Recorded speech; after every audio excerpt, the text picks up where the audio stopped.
when a dot in the distance becomes a speck, and that became a blob, and that became a figure, and that turned into me, the boy in the striped pyjamas. He sat on the ground taking a piece of bread and the apple he usually snuggled in with him.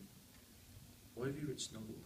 But even from a distance, Snuggled. he could see, but you writ snuggled.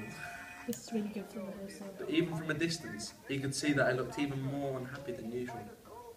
And when he got to the fence, I didn't reach for the food my usual evenings. He asked, what was wrong? Papa, we can't find him. He was here on Monday and he went on work duty with some other men, and none of them have come back. Bruno suggested asking his father, as he was very knowledgeable about the life on the inside of the fence. I didn't think this was a good idea, as the soldiers don't like us. We'd been talking to each other for about more than a year now, and we never got to play once. Bruno was so intrigued to see what life was like over the side of the fence. You know, when you say we never got to play once, be really like, we never got to play one? Like, do you get what I mean? Yeah, okay, more good. Yeah. Yeah. So. It was decided he was going to come over and smuggle into this side to look for Papa.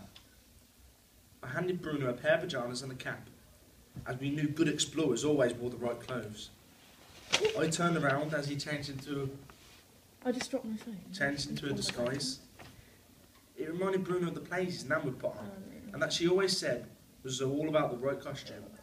You wear the right outfit, you feel like the person you're pretending to be. As it turned out, all the things that we thought might be there weren't. There were no grown-ups sitting on rocking chairs on their porches, and the children weren't playing games in groups.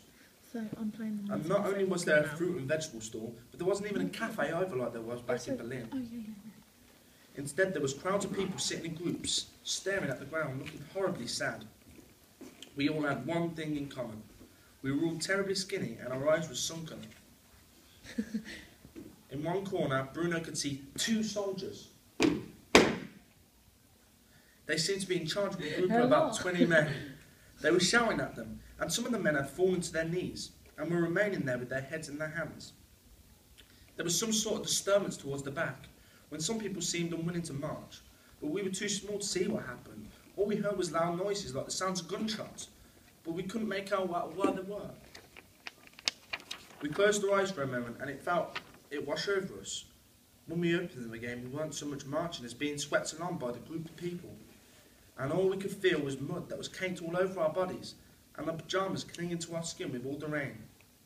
We both longed to be back by the fence. There was no more rain coming down and any more. When you found the fence bit, can you pause? Because that's when me and Fee are gonna step back. Quick question: what if the lights aren't working again? Are we using the lamp or what? If the lights aren't working, we'll use the lamp. Yep. So there. Yeah, pause. There, pause, and then when the music goes off, you know, when he says fence, that's your cue when the music goes off, and me and Fee are going to step back, so we're by the smoke machine. Alright, we got to do it. And we're going to step back, face each other. Okay. There was no more rain coming down anymore because we were all piling into a long room that was surprisingly warm and must have been very securely built because no rain was getting in anywhere. In fact, it felt completely airtight. Then suddenly, the lights went out. Boom! Are you going to put the smoke machine on when I say